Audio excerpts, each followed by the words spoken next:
समझने का प्रयास करते हैं वाई सॉलिड्स आर रिजिड। ठोस जो होता है वो कठोर क्यों होता है। देखो जो सॉलिड होता है उसमें आपको बताया था कि जो पार्टिकल्स होता है सॉलिड का वो क्या होता है, काफी क्लोजली पैक्ड होता है।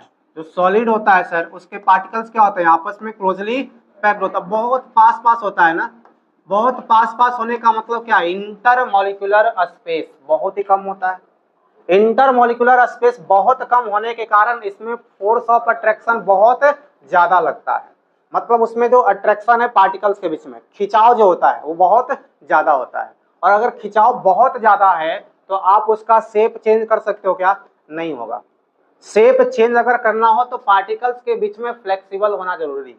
लेकिन सॉलिड के पार्टिकल्स क्या होते हैं, काफी रिजिड होता है, बंधा होता है एक दूसरे से। कारण सर इसके पीछे क्या है, क्योंकि सॉलिड के जो कण होते हैं, जो पार्टिकल्स होते हैं, बहुत पास पास होता है, बहुत पास होता है, जिसकी वजह से फोर्स ऑफ अट्रैक्शन क्या होता है, बहुत स्ट्रांग होता है।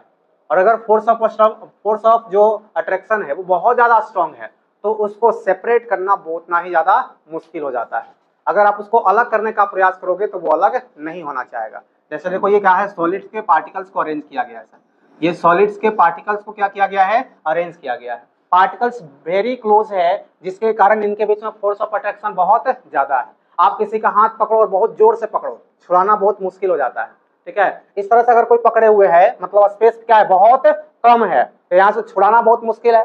थोड़ा सा डिस्टेंस बढ़ेगा, यहाँ से अगर पकड़े हुए हैं तो इसको थोड़ा सा हो सकता है पहले की अपेक्षा थोड़ा सा आसान है। लेकिन अगर यहाँ पकड़ता है तो और क्या, स्पेस कम हो गया, तो यहाँ से छुड़ाना और आसान है। और किसी का बस अंगुली पकड़े हुए तो इसको छुड़ाना और आसान है, घिस देगा तो छूट जाएगा। तो ऐसे ही है, अगर बहुत ज्यादा क्लोज है तो अट्रैक्शन बहुत ज्यादा, तो उसको हटाना मुश्किल है सर।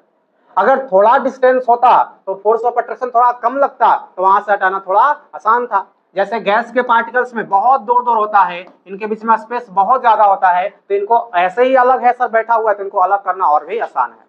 सॉलिड्स के पार्टिकल्स जो होते हैं वो वेरी क्लोजली पैक्ड होते हैं, जिसके कारण फोर्स ऑफ अट्रैक्शन क्या होते हैं, स्ट्रॉन्ग होता है।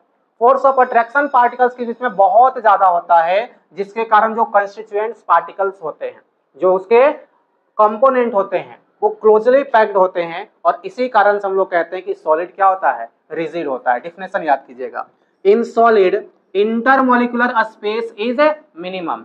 सॉलिड में इंटरमोलिकुलर स्पेस क्या होता है, मिनिमम होता है। And intermolecular force is maximum. जब स्पेस मिनिमम है तो फोर्स क्या होगा, ज्यादा। आप नजदीक आइएगा तो अट्रैक्शन बढ़ेगा, दूर जाते हैं तो अट्रैक्शन घटता है। So the constituents particles are very closely closed packed. बहुत ही टाइटली क्या होता है, पैक्ड होता है, क्लोजली पैक्ड होता है। They do not have any translatory motion. मतलब इसमें कोई भी ट्रांसलेटरी मोशन नहीं होता कि पार्टिकल सर आगे पीछे मोशन कर सकता है, सॉलिड में ऐसा नहीं होता है। अगर आप लिक्विड को फर्श पे गिराओगे तो लिक्विड आगे पीछे मोशन करता है। गैस की बात करोगे तो गैस हवा में मोशन करते रहता है ना, इधर उधर घूमते रहेगा। सॉलिड के पार्टिकल्स, क्या ये हमारे पास पेन है, इसके पार्टिकल्स निकल के घूम रहा है, क्या आपके पास जा रहा है, नहीं सर थोड़ा सा घूम के आते हैं, मार्केट से थक गए सर पढ़ते पढ़ते। बोर्ड कहता है किसी दिन क्या कि हमको एक ही जगह ला के रखे हो, हमारा पार्टिकल जो है वो हड़ताल कर दिया है कि एक ही जगह पर है, हम घूम के आते हैं मार्केट से। इसमें ऐसा कोई मोशन नहीं होता है। मतलब दे do not have any translatory motion and can only oscillate about their mean position.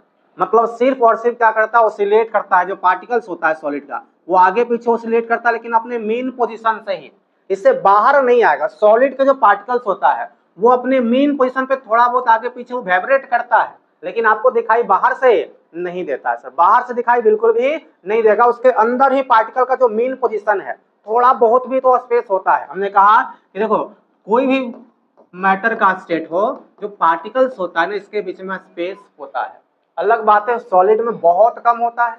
ये तो नहीं कहें कि सॉलिड के पार्टिकल्स के बीच स्पेस नहीं होता, होता है, बहुत कम होता है। जो आप नेग्लेजिबल होता है उसको नेकेड आई से हम लोग नहीं देखते हैं। लिक्विड में स्पष्ट दिखाई देता है। जैसे बोर्ड में हम लोग हाथ पे डालेंगे तो नहीं जाए, लेकिन अगर पानी ले लो, लिक्विड ले लो, तो उसमें हाथ पे डालते हैं तो जाता है, तो वो महसूस होता है कि उसके बीच में स्पेस है। हवा में तो पूरा बॉडी ही घूम रहा है, इसका मतलब ये दिखाई भी दे रहा है कि सर हम लोग हवा में जो है वो कण होता है, उसके बीच क्या है, स्पेस होता है। लेकिन सॉलिड में स्पेस बहुत कम होता है, जो दिखाई नहीं देगा। लेकिन जो भी थोड़ा सा स्पेस है उसी में आगे पीछे क्या करता है, वाइब्रेट करता है, ऑसिलेट करता है पार्टिकल्स। लेकिन उसके पार्टिकल्स बाहर वाइब्रेट करता हुआ दिखाई नहीं देता है। तो in solid intermolecular space is minimum and intermolecular force is maximum. आपको बताना है कि सॉलिड रिजिड क्यों होता है, तो आपको बताना है इन सॉलिड इंटरमोलिकुलर स्पेस क्या होता है, मिनिमम, एंड इंटरमोलिकुलर फोर्स क्या होता है, maximum. So the constituent particles are very closed packed, इसलिए उसके जो कंस्टिट्यूएंट पार्टिकल्स होते हैं बहुत क्लोजली पैक्ड होता है। They do not have any translatory motion, इसमें कोई ट्रांसलेटरी मोशन नहीं होता है, और it can only oscillate about their mean position. This is why solids are rigid. ये आपको आंसर लिखना है। कहता है सर ठोस कठोर क्यों होता है, तो ठोस में बताओ अंतरा आणविक स्थान क्या होता है, सबसे कम होता है। जो कणों के बीच में स्थान होता है उसी को क्या कहते हैं, अंतरा आणविक स्थान, जो सबसे कम होता है।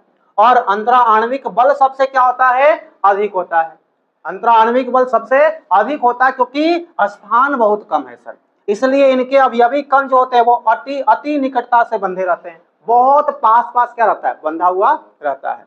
इनमें कोई भी स्थानांतरीय गति नहीं होता है, मतलब ये आगे पीछे मोशन नहीं कर सकता है। कण इसका निकल के यहाँ नहीं आ सकता, उसी को कहते हैं हस्तांतरीय गति, मतलब एक जगह से हट करके दूसरे जगह जाना, ये हस्तांतरण कहलाता है। आपको हम क्लास के बाहर भेज देंगे तो आपका हस्तांतरण हो गया क्लास से बाहर की तरफ। घर से मम्मी पापा निकाल देंगे तो आपका हस्तांतरण घर से बाहर की तरफ हो जाएगा। तो कण कोई भी ठोस में निकल के बाहर नहीं आपको घूमता हुआ दिखाई देता है, और ये अपने माध्य स्थिति के चारों ओर क्या करता है, दोलन करता है। अपनी स्थिति पर आगे पीछे ऐसा कर सकते हैं लेकिन बाहर नहीं जा सकते हैं। हम यहीं खड़े हैं, देखो आगे पीछे दोलन कर सकते हैं, यहां से निकल कहीं जा सकते हैं क्या, नहीं जा सकते हैं सर। तो दोलन होगा लेकिन अपने मेन पोजीशन पर आगे पीछे, अपने मेन पोजीशन पर ही आगे पीछे होता है सर, लेकिन यहां से कोई ट्रांसलेटरी मोशन नहीं होता है।